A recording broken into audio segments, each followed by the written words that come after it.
नमस्कार दोस्तों, मैं श्री एन आर गावित।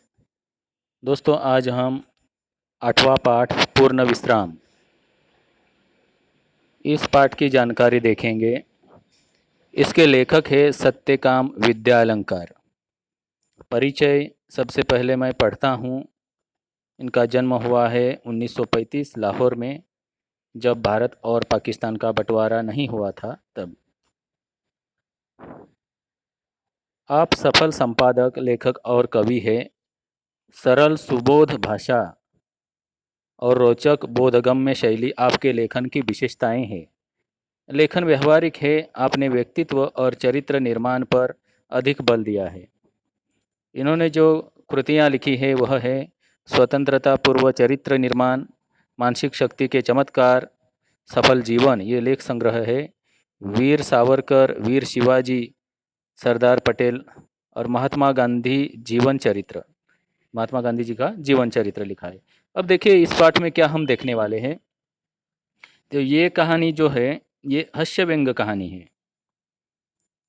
और इसके माध्यम से कहानीकार ने यह समझाने का प्रयास किया है, यानी लेखक ने यह समझाने का प्रयास किया है कि जीवन की आपाधापी में विश्राम के पल मुश्किल से ही मिलते हैं,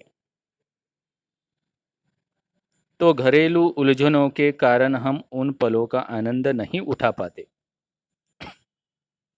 अब देखिए इस पाठ की हम जानकारी देखते हैं, ध्यान दीजिए।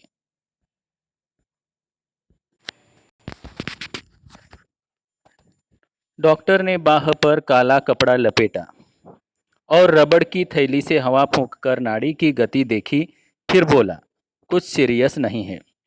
तो दोस्तों, बीपी चेक करने के लिए डॉक्टर क्या करते हैं, बाह पर कपड़ा लपेटते हैं। उसी तरह लेखक के बाह पर डॉक्टर ने काला कपड़ा लपेटा और रबड़ की थैली से हवा फूंककर नाड़ी की गति देखने लगा और बोला। डॉक्टर ने कहा कि कुछ सीरियस नहीं है। अब आगे क्या कहा देखिए। दफ्तर से छुट्टी लेकर बाहर हो आइए। विश्राम आपको पूर्ण निरोग कर देगा। विश्राम यानी आपको आराम की ज़रूरत है। अगर आप आराम करेंगे तो आराम ही आपको पूर्ण निरोग कर देगा। निरोग यानी रोग रहित। लेकिन विश्राम भी पूर्ण होना चाहिए। तो पत्नी बड़ी प्रसन्न हुई। डॉक्टर ने कहा कि विश्राम पूर्ण होना चाहिए, तो लेखक की पत्नी प्रसन्न हुई। वह घर गए और घर जाकर श्रीमती जी से कह दिया, श्रीमती जी यानी उनकी पत्नी, जुहू की तैयारी कर लो, हम 2 दिन पूर्ण विश्राम करेंगे। डॉक्टर ने कहा कि विश्राम करना है, तो विश्राम करने के लिए लेखक ने जुहू जाने की तैयारी करने को अपने पत्नी को कहा। वहाँ जाकर हम 2 दिन पूरी तरह से आराम करेंगे। एक दिन बाद पूर्णिमा भी थी। चांदनी रात का मजा जुहू पर ही है। तो एक दिन बाद पूर्णिमा है और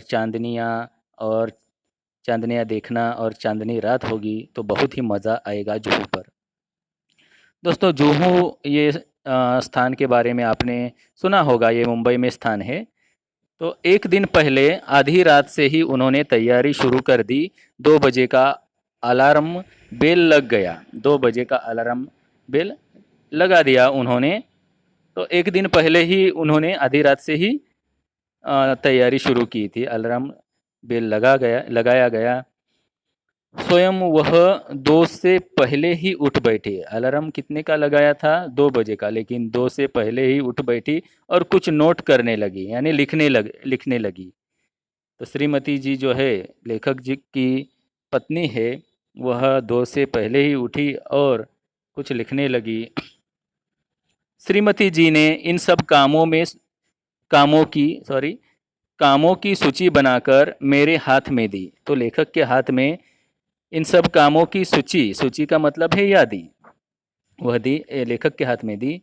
गैरेज में पहुंचकर श्रीमती जी ने मोटर में हवा भरने की पिचकारी, ट्यूबवॉल, रबड़ सॉल्यूशन अगर पंक्चर हो जाए तो लगेगा, 1 गैलन इंजन ऑयल, जो इंजन में ऑयल डाला जाता है वह, आदि चीज़ें भी लिखी थी।